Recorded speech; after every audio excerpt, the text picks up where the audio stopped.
I never thought my own mother would slap me across the face at Sunday dinner, but there I was, my cheeks stinging and my heart breaking as she screamed those words that would haunt me for years.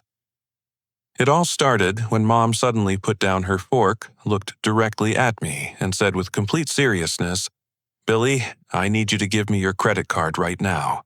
Your sister Amanda needs $250,000 immediately." When I refused and asked what the money was for, her hand flew across my face so hard it echoed through the dining room. "Get out of this house!" she yelled. Amanda just sat there smirking, nodding her agreement like I was some stranger who had overstayed his welcome. Growing up, I always knew I was different from my sister Amanda. While she got to sleep in on weekends, I was up at 6 in the morning delivering newspapers to save money for college. While she received a brand new car for her 16th birthday, I worked 2 jobs at a grocery store and pizza place to buy my own beat-up Honda. My parents called it building character, but I noticed Amanda never seemed to need any character building. Through high school and college, this pattern continued. Amanda would announce some new dream, and Mom and Dad would open their wallets. First, it was art school, which lasted exactly 1 semester, before she decided painting was too restrictive for her creative spirit. Then, it was culinary school, which she quit after 3 months because the chef instructor was too demanding. Each time, my parents would smile and say she was just finding herself while I worked nights and weekends to pay my own tuition at the state university. Now, at 28, I had finally built something solid. My computer science degree had landed me a senior software engineer position at a growing tech startup in downtown Phoenix. I owned my own 2-bedroom condo in Scottsdale, drove a reliable Toyota Camry, and had been saving religiously since my first paycheck. My bank account showed the results of years of careful planning and disciplined spending. Amanda, on the other hand, had blazed through a series of failed business ventures that my parents funded with increasing enthusiasm. There was the boutique clothing store that closed after 8 months because she refused to track inventory or manage finances. Then came the catering company that went under when she spent the equipment money on a luxury vacation to Hawaii. Most recently, she had been talking about some revolutionary new business opportunity that would make her rich beyond imagination, though she remained mysteriously vague about the details. These monthly family dinners had become exercises in endurance for me. I would sit quietly while Mom and Dad praised Amanda's entrepreneurial spirit and creative vision. They would discuss her latest projects with genuine excitement, asking thoughtful questions about her plans, and offering encouragement for whatever obstacles she faced. When they turned to me, the conversation would quickly shift to polite inquiries about my job that clearly bored them, followed by suggestions that I should be more supportive of my sister's ambitious endeavors. The morning after the dinner confrontation, I called my best friend Marcus while driving to work.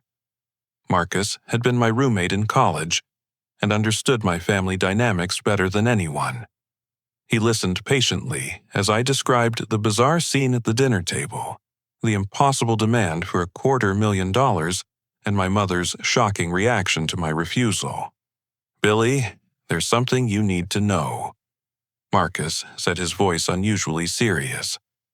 "I saw Amanda 3 nights ago at the Desert Diamond Casino. She was at one of the high-stakes poker tables, and man, she was losing big money. I'm talking thousands of dollars per hand. She was with this older guy in an expensive suit who kept sliding chips her way every time she ran out." My stomach dropped as Marcus continued his account. I tried to walk over and say hello, but when she spotted me, she grabbed her purse and practically ran out of there with the guy. "Billy?" She looked scared when she saw me, like she'd been caught doing something she wasn't supposed to be doing.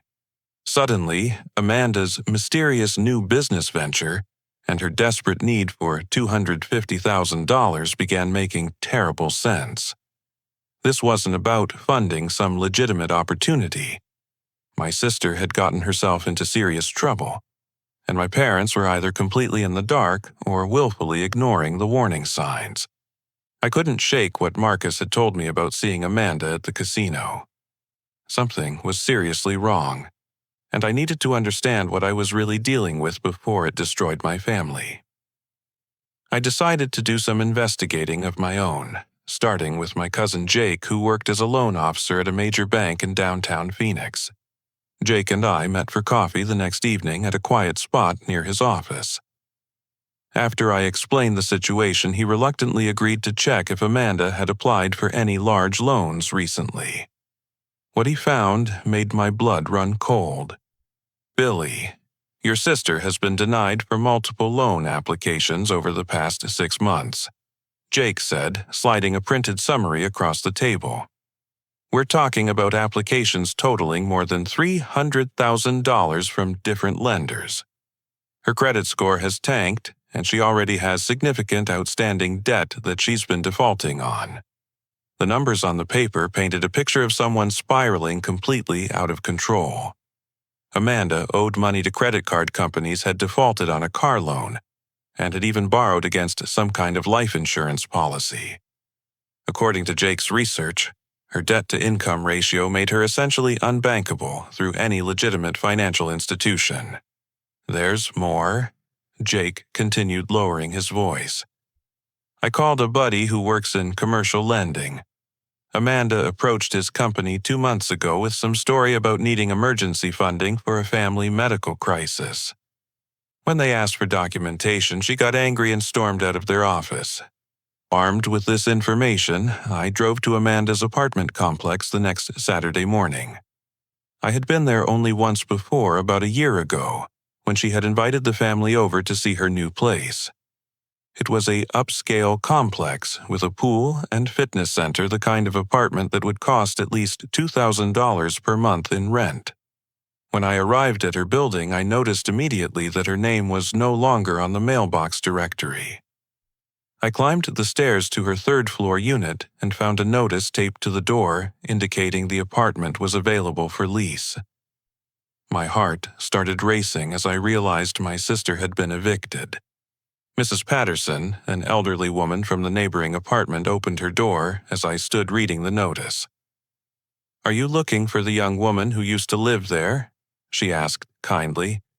"She moved out about 2 weeks ago, poor thing." I introduced myself as Amanda's brother and asked if Mrs. Patterson had seen what happened. The story she told me was deeply troubling. "Your sister seemed like such a nice girl, always dressed so nicely and drove that pretty white BMW," Mrs. Patterson began. "But about a month ago, these men started coming around looking for her. They weren't rough or anything, but they were very serious, wearing suits and asking a lot of questions about her schedule and when she would be home." Mrs. Patterson described how Amanda had become increasingly nervous and jumpy.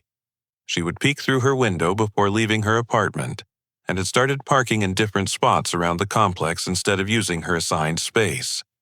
The night she moved out, it was almost midnight. Mrs. Patterson continued. "She had a rental truck and she was crying while she packed her things. She kept looking over her shoulder like she was afraid someone might show up. I offered to help, but she said she had to hurry and couldn't stop to talk." This painted a picture of someone running from serious trouble, not someone launching an exciting new business venture. I thanked Mrs. Patterson for her time and drove straight to the office of Amanda's former business partner, a woman named Sarah, who had worked with her on the failed catering company. I found Sarah at her new job managing a restaurant in downtown Tempe. When I explained who I was and why I wanted to talk, her expression immediately became guarded and uncomfortable. I wondered when someone from Amanda's family would eventually show up, Sarah said, leading me to a quiet corner booth. "Look, I didn't want to cause problems for your family, which is why I never said anything, but your sister nearly destroyed my life." Sarah's story was devastating. She and Amanda had been equal partners in their catering business, each contributing $15,000 to get started. They had shared access to the business bank account and had agreed that any withdrawals over $500 required both signatures. About 4 months into the business, I noticed money disappearing from our account, Sarah explained. Small amounts at first, a few hundred here and there, but then it got bigger. When I confronted Amanda, she always had some explanation about emergency expenses or equipment purchases, but she could never produce receipts. Sarah had trusted Amanda's explanations until she discovered that over $20,000 had been withdrawn without her knowledge or consent. When she demanded an accounting of where the money had gone, Amanda became defensive and accused Sarah of being controlling and suspicious. I finally figured out she was using our business account like her personal piggy bank. Sarah said, her voice filled with old pain and anger. She was gambling with our money, Billy. She would take cash advances from our business credit line and then lose it all at the casinos. When I threatened to report her for theft, she begged me not to press charges because it would destroy her relationship with your parents. Against her better judgment, Sarah had agreed not to involve the police, but the damage was already done. She had been forced to declare bankruptcy when the business collapsed, and her personal credit had been ruined by the debts Amanda had accumulated. Sarah was still rebuilding her financial life 3 years later. I tried to warn your parents indirectly, Sarah said as our conversation ended. I called your mother and suggested they be careful about any business deals with Amanda, but your mom just thought I was being vindictive about our partnership ending badly. Driving home from that meeting, I realized Amanda had been systematically lying to and stealing from people for years. She had used our family's good reputation and people's reluctance to create drama as a shield to protect herself from consequences. The pattern was becoming clear, and I was terrified about what she might be planning next. Armed with concrete evidence of Amanda's gambling addiction and history of theft, I decided it was time to have a serious conversation with my parents. I couldn't stand by and watch them potentially lose everything to fund my sister's destructive behavior. On Thursday evening, I drove to their house in Central Phoenix, carrying copies of all the documentation Jake had provided and notes from my conversations with Mrs. Patterson and Sarah. Mom and Dad were watching the evening news when I arrived. They seemed surprised to see me since our last interaction had ended so badly, but they invited me in and offered me coffee. I sat down across from them in the living room where I had spent countless evenings as a child, and began explaining what I had discovered about Amanda's real situation. Mom, Dad, I need you to listen to me very carefully. I began setting the loan application papers on the coffee table between us. Amanda doesn't need money for any legitimate business venture. She has a serious gambling problem and she's been lying to everyone about what's really going on in her life. I walked them through Jake's findings about the multiple loan denials and Amanda's mounting debts.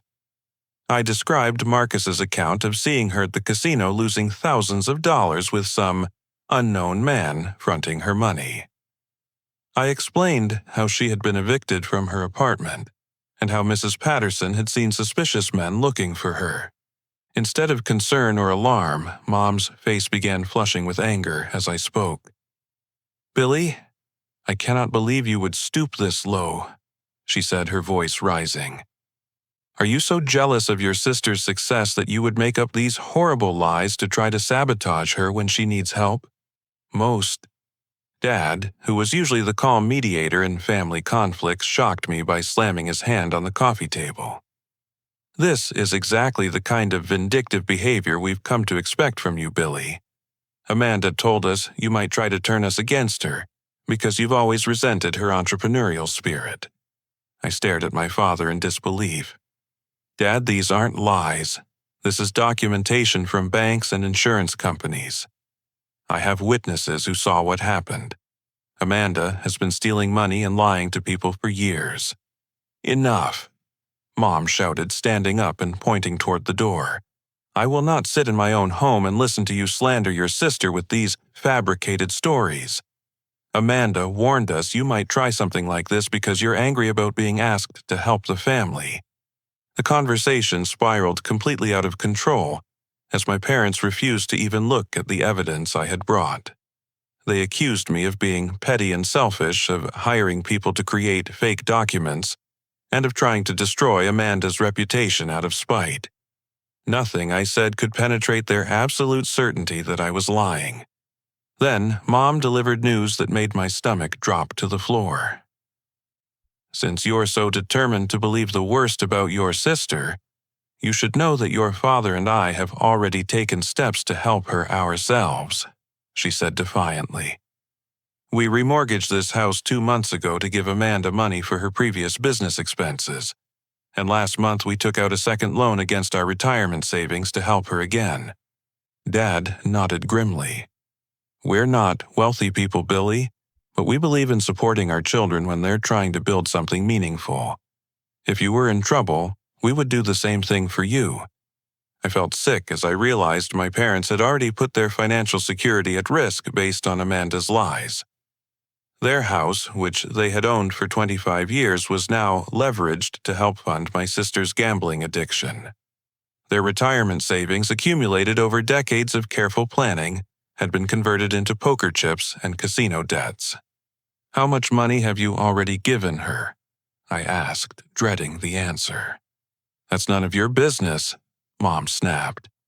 "But if you must know, we've provided Amanda with nearly $100,000 over the past 6 months to help her establish her business operations." Before I could respond to this devastating news, my phone started ringing. The caller ID showed Amanda's name, which seemed like an impossible coincidence, given what we were discussing. Against my better judgment, I answered the call and put it on speaker so my parents could hear. "Billy, thank God you answered." Amanda's voice came through the phone, sobbing and panicked. "I need you to listen very carefully because I don't have much time. These people who I owe money to, they grabbed me outside my apartment and they're holding me somewhere. I don't know where I am, but they said if I don't get them $250,000 by Friday, they're going to hurt me really badly."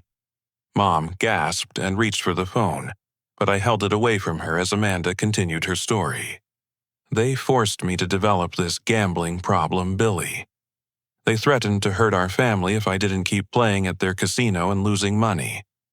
I tried to stop, but they said they would go after Mom and Dad if I didn't keep giving them what they wanted. I know this sounds crazy, but these are dangerous people connected to organized crime." Amanda's voice was shaking with what sounded like genuine terror as she provided an account number where I needed to wire the money. She claimed her captors were allowing her to make this one phone call to arrange payment, and if I didn't transfer the funds by Friday evening, she would disappear forever. "Please, Billy, I know I haven't been the best sister, but I'm begging you to save my life. These people aren't bluffing. They showed me what they did to someone else who couldn't pay, and I can't get those images out of my head." The call ended abruptly, leaving the three of us sitting in stunned silence. Mom was crying and reaching for her purse, talking about driving to the bank immediately to wire Amanda whatever money she could access. Dad was pacing the living room, muttering about calling the police and demanding they find his daughter. But something about Amanda's story didn't feel right to me. The timing was too convenient, her explanation too elaborate, and her emotional performance too perfectly calibrated to manipulate my parents' fears. I had seen Amanda lie convincingly many times before, and this felt like her most ambitious deception yet. "Mom, Dad, please don't do anything hasty," I said, trying to remain calm while my mind raced. "If Amanda has really been kidnapped, we need to call the FBI, not wire money to some random account. Real kidnapping victims don't get to make lengthy phone calls to negotiate payment terms." My parents looked at me with disgust and disappointment that cut deeper than any physical blow could have. "Billy, your sister is in mortal danger, and all you can think about is protecting your precious money," Mom said with contempt. "Amanda was right about you. When it really matters, you only care about yourself. Dad delivered the ultimatum that would haunt our relationship for years. Son, your mother and I have made our decision. We're going to do whatever it takes to bring Amanda home safely." If you're not willing to contribute the money she needs to save her life, then you're not welcome in this family anymore. We'll find another way to get the money, but we won't forget that you abandoned your sister when she needed you most. I left my parents' house that night knowing that our relationship had been fundamentally broken. They had chosen to believe Amanda's increasingly elaborate lies over evidence and logic, and there seemed to be no way to reach them. As I drove home through the quiet Phoenix streets, I wondered how my family had become so dysfunctional that enabling destructive behavior was considered love, while asking for truth and accountability was treated as betrayal. I couldn't shake the feeling that Amanda's kidnapping story was an elaborate manipulation designed to extract money from our family before anyone could investigate her real situation further. The timing was too perfect, and her account of being forced into gambling addiction by organized crime sounded like something from a movie rather than reality. I decided to take her claims seriously enough to report them to the proper authorities, which would either help rescue her if she was telling the truth, or expose her lies if she was running another con. The next morning, I called the Phoenix Police Department and asked to speak with someone about a possible kidnapping. I was transferred to Detective Maria Rodriguez, who listened carefully as I described Amanda's phone call and her claims about being held against her will by people connected to gambling debts. "Mr. Thompson, I appreciate you calling this in, but I need to share some information with you that might change your perspective on this situation," Detective Rodriguez said, after I finished explaining the circumstances.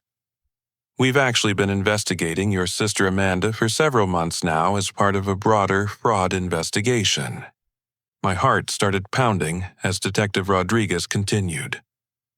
"Amanda hasn't been kidnapped, Billy. She's been voluntarily working with a group of con artists who specialize in defrauding family members and friends through elaborate emergency scenarios. We have her under surveillance, and she's been actively participating in planning these schemes." Detective Rodriguez asked me to come to the police station to discuss what I knew about Amanda's recent activities and to provide any documentation I might have about her financial situation. When I arrived 2 hours later, she showed me evidence that completely shattered my understanding of what my sister had become.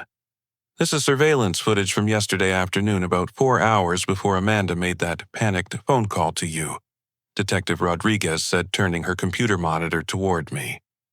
The video showed Amanda sitting in an upscale restaurant in Scottsdale laughing and toasting champagne glasses with the same well-dressed older man Marcus had seen her with at the casino. Her name is actually Amanda Thompson, but she's been using several false identities when approaching potential victims, the detective explained. The man she's with is Robert Chen, and he's the leader of this fraud ring. They identify people with money and strong family bonds, then create elaborate crisis scenarios designed to extract large sums quickly before anyone can investigate too thoroughly. Detective Rodriguez showed me files on 3 other families who had fallen victim to Amanda's schemes over the past year. In each case, Amanda had befriended someone with wealthy relatives, then manufactured emergencies requiring immediate large cash transfers. She had claimed to be dying of cancer while asking one family for experimental treatment money. She had pretended to be trapped in a foreign country needing bail money from another family. The kidnapping story was just her latest creative scenario.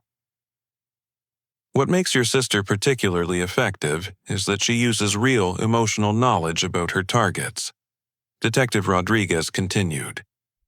"She knows exactly which buttons to push because she has genuine relationships with the people she's defrauding. Her own family represents her biggest potential payday because she understands your parents' psychology better than anyone." The detective explained that Amanda had been living in a luxury apartment in Scottsdale, under a false name, funded by money she had stolen from previous victims. The eviction from her old apartment had been staged to create evidence supporting her story about being in financial trouble. Even Mrs. Patterson's account of seeing suspicious men had been orchestrated with members of the fraud ring posing as creditors to establish Amanda's cover story. "We've been building a case against this entire organization for months," Detective Rodriguez said. "Your sister's phone call yesterday was recorded because we have warrants to monitor the phones of everyone involved in this ring. Amanda knew exactly where she was when she called you, and she was reading from a script that Robert Chen had prepared. I felt physically sick as the full scope of Amanda's betrayal became clear. She hadn't just been lying to our family about gambling debts or business ventures. She had been systematically manipulating people's emotions and exploiting their love for her as part of an organized criminal enterprise. Every tear she had shed, every desperate plea for help, had been carefully calculated to maximize the psychological pressure on her targets.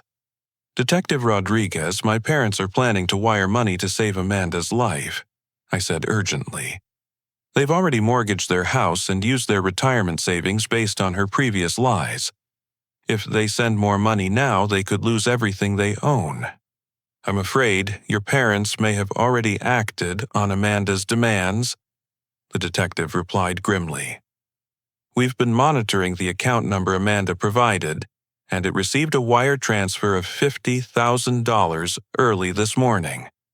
The money was immediately moved through several offshore accounts, which is the standard process this fraud ring uses to make funds untraceable." My worst fears were confirmed when Detective Rodriguez showed me the wire transfer records. My parents had gotten up early and gone to their bank the moment it opened, liquidating what remained of their savings and retirement accounts to send money to Amanda's criminal associates. They had also applied for a home equity loan that would be processed within 48 hours, giving them access to additional funds they planned to send. "Is there any way to stop them from sending more money?" I asked desperately.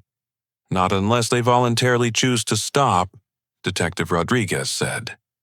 "We can't prevent people from wiring their own money even if we know they're being defrauded. The best we can do is provide them with evidence and hope they make rational decisions." I tried calling my parents to warn them about what I had learned, but they refused to answer their phones. When I drove to their house, they wouldn't come to the door, though I could see them peering through the curtains. I left multiple voicemails explaining that Amanda was involved with criminals and that the police were investigating her, but they apparently interpreted these messages as more evidence that I was trying to sabotage my sister. By the end of the week, Detective Rodriguez informed me that my parents had successfully obtained their home equity loan and had wired an additional $200,000 to accounts controlled by Amanda's criminal organization. Combined with their previous transfers, they had now sent nearly $250,000 to people who had been lying to them from the beginning. "Your parents have been in contact with Amanda several times since the initial kidnapping call," Detective Rodriguez told me during a follow-up meeting. "She's been providing them with updates about her situation and expressing gratitude for their help. They believe they're participating in ongoing ransom negotiations, but they're actually just being strung along until the criminals have extracted everything possible."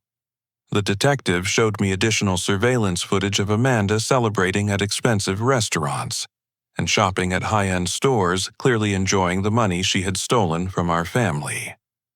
In one particularly painful video, Amanda was shown laughing while describing to Robert Chen how easy it had been to manipulate our parents' emotions. "We're planning to arrest Amanda and the other members of this fraud ring within the next few weeks," Detective Rodriguez said. "When that happens, your parents will finally see evidence that their daughter has been lying to them. Unfortunately, by then, they may have lost their house and most of their retirement savings. I realized that my parents had chosen to believe Amanda's lies not just over my warnings, but over basic logic and common sense. They were so invested in seeing her as a victim rather than a predator that they couldn't process any information that contradicted their narrative. Amanda had exploited their parental love and turned it into a weapon against their own financial security. Watching my parents destroy their financial future while refusing to acknowledge reality was agonizing, but I decided to make one last attempt to save them from complete ruin. If Amanda was running an organized fraud scheme, I needed to find a way to get her to admit the truth on record, creating evidence so compelling that even my parents couldn't dismiss it. I called Amanda's number expecting it to go straight to voicemail, but she answered on the second ring. Her voice sounded cheerful and relaxed, completely different from the terrified tone she had used during her supposed kidnapping call. "Billy, I'm so glad you called," she said warmly. "I wanted to thank you for helping convince Mom and Dad to send that money so quickly. You really came through for the family when it mattered most." I was confused by her gratitude since I hadn't encouraged our parents to send any money. "Amanda, where are you right now? Are you safe?" "Oh, I'm perfectly fine," she laughed. "Those people released me as soon as they got the payment. I'm staying at a nice hotel while I figure out my next steps. Mom and Dad are such angels for helping me out of that terrible situation." Her casual tone made it clear she had no idea I had been investigating her activities or talking to the police. I decided to take advantage of her false sense of security by proposing a face-to-face meeting where I could try to record her admitting the truth. "Amanda, I feel terrible about how I reacted when Mom first asked me to help," I said, trying to sound apologetic. "I've been thinking about it, and I realize I should have been more supportive. I'd like to meet you in person to apologize and to discuss how I can contribute to helping you get back on your feet." Amanda agreed enthusiastically to meet me the next afternoon at a coffee shop in Central Phoenix. She seemed excited about the prospect of accessing my savings account and suggested we could discuss business opportunities where I might invest in her future ventures. I spent that evening figuring out how to activate the voice recording function on my smartphone, hoping to capture evidence that might finally convince my parents they were being deceived. The coffee shop was busy when I arrived, which provided good cover for our conversation.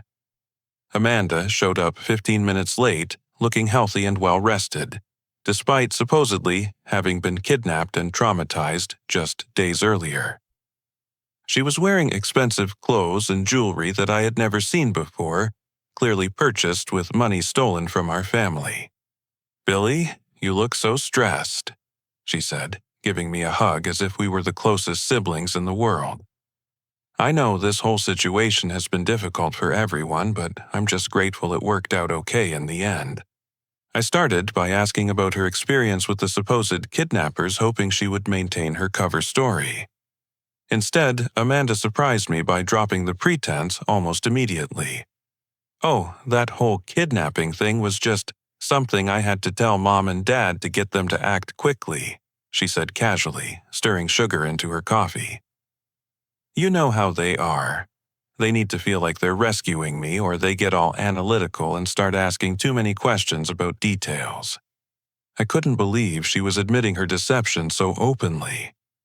"Amanda, are you saying you were never actually kidnapped?" She laughed, as if I had asked whether the sky was blue. "Of course I wasn't kidnapped, Billy. That was just a story I used because I needed money fast, and I knew Mom and Dad would respond to that kind of emergency scenario.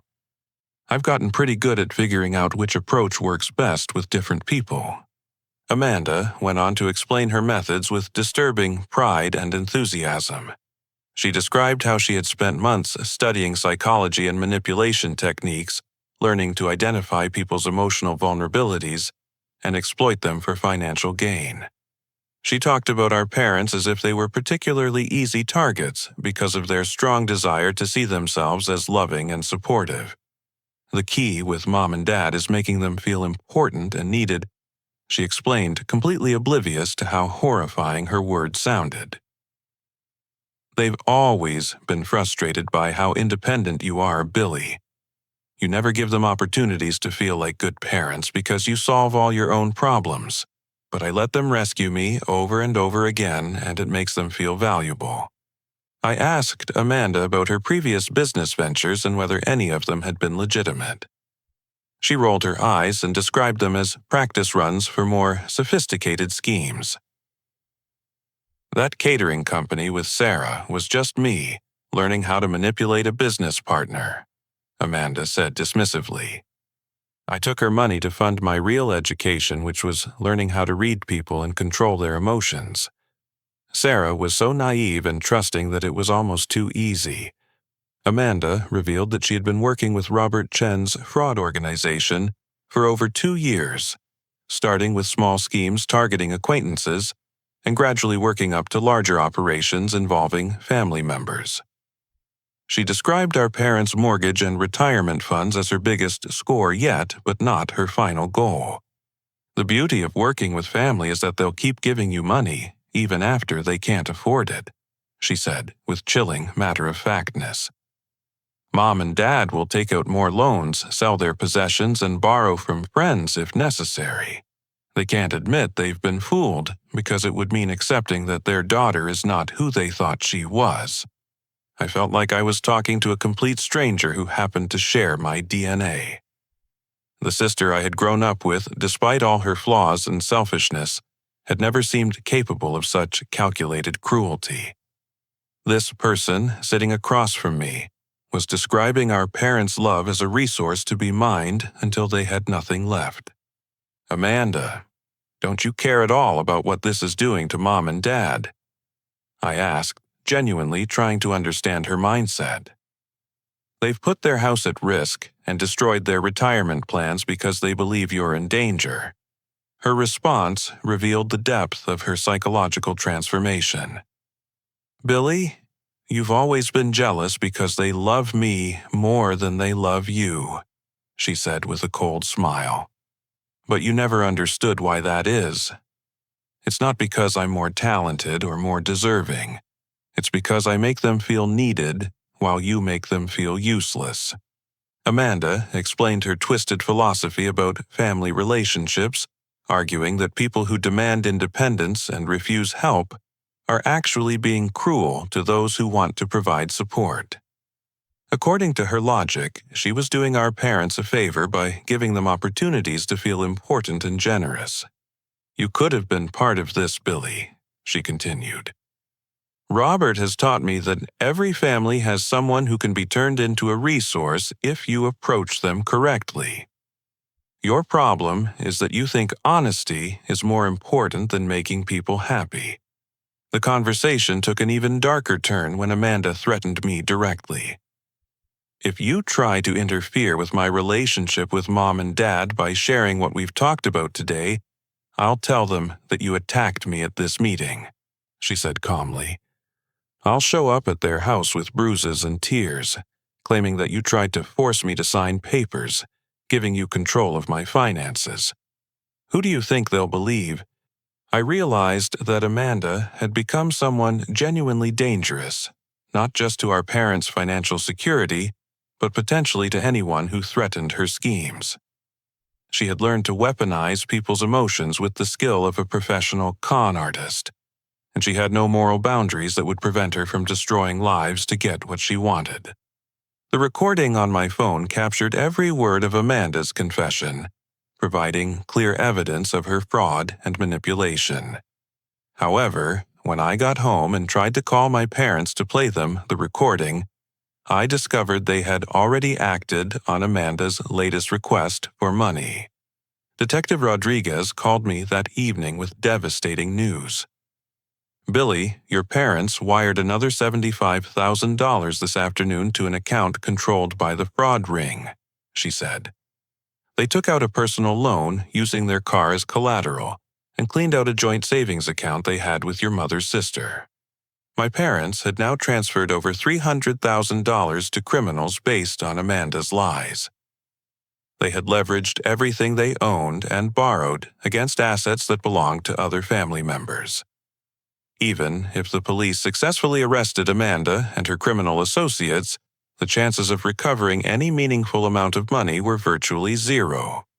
There's something else you need to know, Detective Rodriguez continued. We've been monitoring Amanda's communications, and she's planning to disappear soon. Her criminal organization typically extracts as much money as possible from victims and then vanishes before anyone can build a legal case against them. I realized that Amanda's coffee shop confession had been possible only because she was confident she would be gone before I could use the information against her. She had been testing whether I might become a problem that needed to be handled more aggressively. My parents would soon lose contact with their daughter entirely, but not before she had taken everything they had managed to accumulate over a lifetime of hard work. The weeks following Amanda's confession were among the most difficult of my life. I watched my parents struggle with mounting financial pressure while continuing to defend Amanda's character to anyone who would listen. They had told extended family members, neighbors, and longtime friends that I had abandoned the family during a crisis, painting me as selfish and heartless for refusing to help rescue my kidnapped sister. The social consequences of their narrative were devastating for me personally. My Uncle Tom, who had been like a second father during my childhood, stopped returning my phone calls after my parents told him I had refused to help save Amanda's life. My grandmother, who was 86 years old and had always been proud of my accomplishments, sent me a letter expressing disappointment that I had become so cold and money-focused. Cousins who had been close friends growing up began treating me like a stranger at family gatherings when they bothered to invite me at all. My parents' financial situation deteriorated rapidly as loan payments came due, and their income proved insufficient to cover their new obligations. They fell behind on their mortgage payments and received foreclosure warnings that they tried to hide from neighbors and family.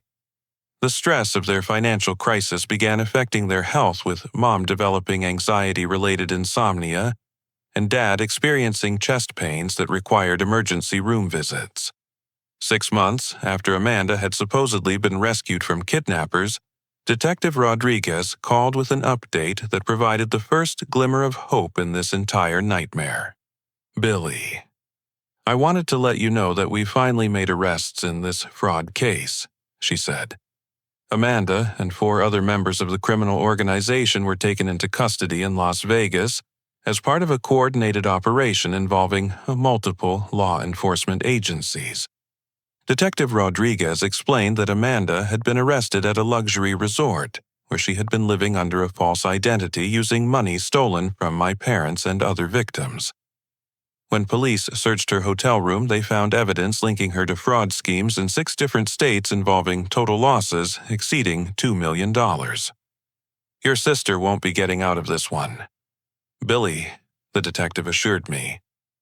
We have recorded phone calls, financial records, surveillance footage, and testimony from multiple victims.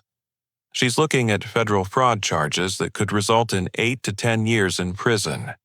More importantly, for my family's situation, Detective Rodriguez explained that federal prosecutors were pursuing asset forfeiture to recover money for victims. Amanda had used stolen funds to purchase expensive jewelry, art, and other luxury items that could be liquidated to provide partial restitution. I want you to understand that victims typically recover only a small percentage of their losses in these cases, Detective Rodriguez warned. But there may be some money available, and your parents will be eligible to apply for compensation through the Victim Restitution Program. The detective also mentioned that my recorded conversation with Amanda would be crucial evidence in the prosecution's case. Her detailed confession to manipulating our family and working with organized criminals would help establish a pattern of deliberate fraud rather than simple financial mismanagement. However, the legal process would take years to complete, and my parents were facing foreclosure on their house within the next few months. Even if they eventually recovered some money through victim restitution, it would be too late to save their home or rebuild their retirement savings. I realized that my parents would need immediate help to survive financially, while the legal system slowly worked toward justice.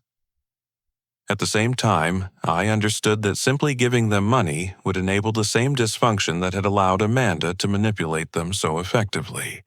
They needed to face real consequences for their choices before they could learn and grow from this experience. After considerable thought, I developed a plan that would provide my parents with anonymous assistance while allowing them to experience accountability for their decisions. I began paying their utility bills directly to the companies, ensuring they had electricity, water, and heat without knowing where the payments were coming from. I arranged for grocery deliveries to their house twice a week, prepaid, and scheduled to arrive when they would be home. I also contacted their mortgage company and worked out a payment plan that would prevent foreclosure while giving my parents time to adjust their budget. I made the payments anonymously through a lawyer, creating a paper trail that protected my parents' home without revealing my involvement. These interventions kept my parents from becoming homeless or losing basic services, but they still had to deal with the stress and uncertainty of their financial crisis. They were forced to sell their car and buy an older, less reliable vehicle. They had to give up cable television, restaurant meals, and other conveniences they had taken for granted. They learned what it felt like to worry about money and to make difficult choices about spending priorities. During this period, I also began documenting everything I knew about Amanda's crimes and their impact on our family. I wrote detailed accounts of her history of manipulation, her confession to fraud, and the progression of lies she had used to extract money from our parents. I contacted other victims of her schemes and began building a comprehensive record of her criminal activities. My goal was to create a resource that would help my parents eventually understand how they had been manipulated and what warning signs they had missed. I also wanted to help other families avoid falling victim to similar schemes by sharing what I had learned about the psychology of fraud and emotional manipulation. I reached out to Sarah, Amanda's former business partner, and helped her connect with Detective Rodriguez to provide testimony about Amanda's early criminal behavior.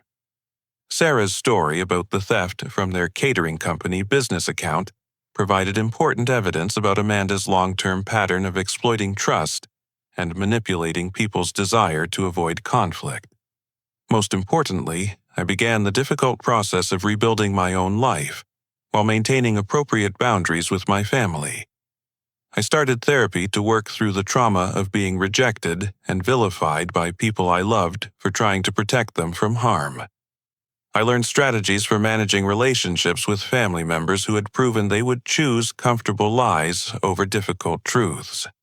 I also focused on my career and personal relationships, strengthening connections with people who valued honesty and integrity.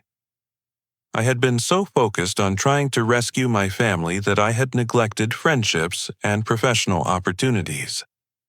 I began investing energy in relationships that were based on mutual respect rather than manipulation and obligation. The waiting period before Amanda's trial was emotionally challenging, but it also provided time for reflection and healing. I came to understand that my parents' rejection of me said more about their psychological limitations than about my character or behavior. I learned that protecting myself from toxic family dynamics wasn't selfish but necessary for my own mental health and growth. 5 years passed between the night I walked out of that devastating family dinner and the phone call that would finally bring resolution to our family's crisis. During those years, I had built a successful tech company with my college girlfriend Rachel, who became my wife in a small ceremony attended by friends and chosen family. We had created a life based on honesty, mutual support, and shared values that felt completely different from the dysfunction I had grown up with. My parents had survived their financial crisis, but just barely. They had lost their family home to foreclosure despite my anonymous assistance, and had moved into a modest 2-bedroom apartment in a less expensive neighborhood. Dad had been forced to return to work part-time at age 68, taking a job at a hardware store to help cover their basic expenses. Mom had started cleaning houses for neighbors' work that was physically demanding, but provided enough income to supplement Dad's wages. The stress of their financial struggles had taken a toll on their health and their relationship with each other. They had been forced to confront the reality that their retirement dreams were gone and that they would probably need to work for the rest of their lives. However, this period of hardship had also begun teaching them lessons about distinguishing between wants and needs, and about the importance of financial planning and skeptical thinking. I had maintained minimal contact with my parents during these 5 years, sending birthday cards and holiday greetings, but avoiding deeper involvement in their lives. This wasn't out of anger or resentment, but from a recognition that our relationships needed clear boundaries to prevent further manipulation and dysfunction. I continued providing anonymous help with their most basic needs, but I didn't reveal my involvement or expect gratitude for my assistance. The phone call came on a Tuesday morning in October, while Rachel and I were having coffee and planning our workday. My phone showed 35 missed calls from Mom, which immediately triggered anxiety since my parents typically called only on holidays or in emergencies. When I finally answered, Mom was crying so hard I could barely understand what she was saying. "Billy, I need to see you," she managed between sobs. "Something has happened with Amanda and your father, and I have been completely wrong about everything. We need to apologize to you, and we need to explain what we've learned." That afternoon, I met my parents at a coffee shop near their apartment neutral territory that felt safer for everyone involved. They looked older and more fragile than I remembered, worn down by years of stress and hard work. But there was something different in their eyes, a clarity and humility that I had never seen before. "Amanda was sentenced yesterday," Dad began quietly. 8 years in federal prison for fraud and conspiracy. The judge read a statement describing all the families she had destroyed and all the money she had stolen. "Billy, she took almost $400,000 from us, and we were just one of 12 families she had targeted." Mom handed me a folder containing newspaper articles about Amanda's trial and conviction. The headlines told a story I had lived through, but my parents were only now beginning to understand. "Local woman sentenced for multi-state fraud scheme," and "criminal organization defrauded families of over $2 million. The prosecutor played a recording during the trial. Mom continued, her voice shaking. "It was Amanda talking to someone about how easy it was to manipulate us, how she had been planning this for years, and how she never felt any guilt about taking our money." I recognized the description of my coffee shop conversation with Amanda, the recording that had captured her detailed confession to fraud and manipulation. Hearing those words played in a courtroom with lawyers and judges and reporters present had finally forced my parents to confront the reality of who their daughter had become. "Billy, we threw away our relationship with our good son to protect our criminal daughter," Dad said, tears streaming down his face. "We called you selfish and heartless when you were the only person trying to save us from losing everything. We chose to believe lies instead of evidence, and we hurt you in ways we can never fully repair." Mom reached across the table and took my hand. "We know now that someone has been helping us survive these past 5 years," she said softly. "The utility payments, the grocery deliveries, the mysterious assistance with our mortgage before we lost the house. We never figured out who was doing it, but we suspected it might be you." I nodded, acknowledging my involvement without providing details. "I couldn't watch you become homeless or go hungry, even though you had rejected me," I said simply. "I needed you to face consequences for your choices, but I didn't want you to suffer more than necessary." The conversation continued for 3 hours, as my parents shared everything they had learned about Amanda's criminal activities and their own role in enabling her destructive behavior. They had attended counseling sessions for fraud victims where they learned about the psychological techniques used by con artists to exploit family relationships and emotional vulnerabilities. "We understand now that Amanda targeted us because she knew we wanted to feel important and needed," Mom explained. "She gave us constant opportunities to rescue her, which made us feel like good parents, even though we were actually enabling terrible behavior." Dad described how they had come to realize that my independence and success, which they had interpreted as rejection of their help, was actually a sign of healthy development and strong character. "You never needed us to rescue you because you had learned to solve problems and take responsibility for your life," he said. "That should have made us proud, not resentful." My parents didn't ask for money or expect me to solve their ongoing financial problems. They acknowledged that they had made choices that led to consequences they would live with for the rest of their lives. But they wanted to rebuild our relationship based on honesty, respect, and realistic expectations rather than manipulation and fantasy. "Oh, we can't change what we've done," Billy, Mom said, as our conversation drew to a close. "But we want to spend whatever time we have left trying to be the kind of parents you deserve to have. We want to learn from our mistakes and become people you can trust and respect." I agreed to begin rebuilding our relationship gradually with clear boundaries and honest communication. I offered to help them find better jobs and more affordable housing, but only if they committed to transparency about their finances and decision-making. I also insisted that they continue counseling to work through the psychological issues that had made them vulnerable to Amanda's manipulation. Over the following months, my parents proved their commitment to change through consistent actions rather than just words.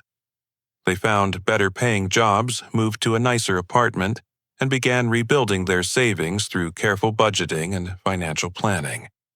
They started therapy to understand their parenting mistakes and learned to appreciate my stability instead of resenting it.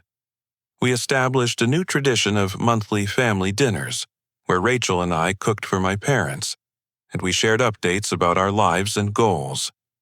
These meals felt completely different from the dysfunctional gatherings of the past, characterized by honest communication, mutual respect, and genuine care for each other's well-being.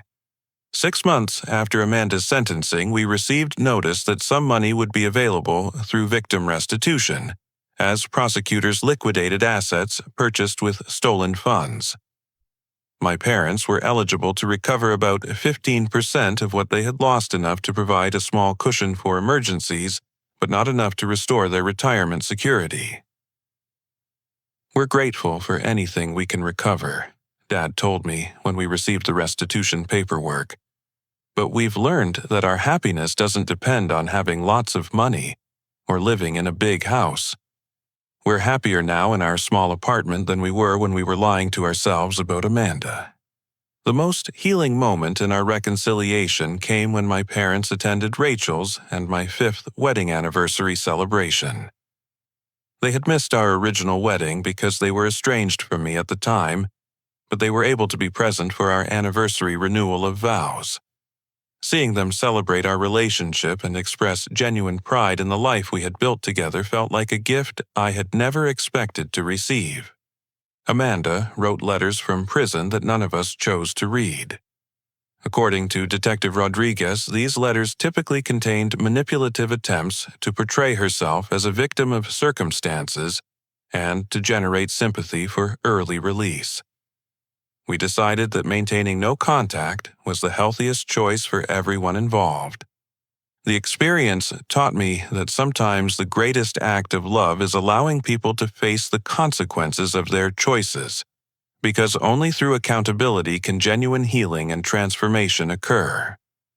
Enabling destructive behavior, even with good intentions, ultimately hurts everyone involved and prevents the growth that comes from learning hard lessons.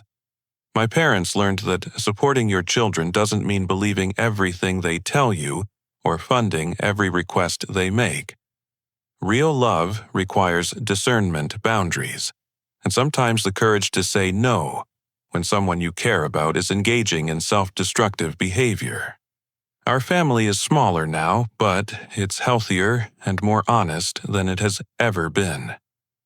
We've learned to value integrity over harmony, truth over comfort, and accountability over enablement.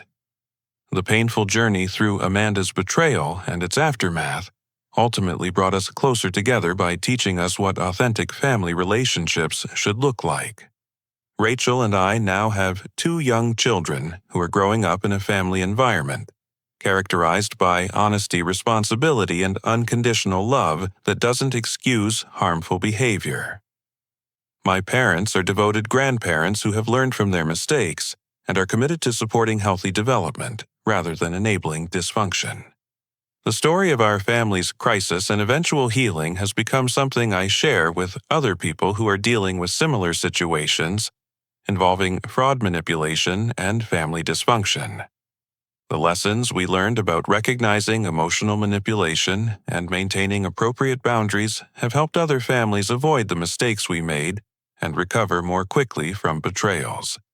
Have you ever had to choose between protecting someone you love and protecting them from the consequences of their actions? How do you balance family loyalty with personal boundaries when someone you care about is engaging in destructive behavior? I'd love to hear your thoughts and experiences in the comments below. If this story resonated with you, please give it a like and share it with others who might benefit from hearing about our journey. Don't forget to subscribe for more stories about overcoming family challenges and building healthier relationships. Thank you for listening to our story, and I hope it provides encouragement for anyone who is struggling with similar difficult family dynamics. Remember that choosing truth over comfort is always the path toward genuine healing and growth.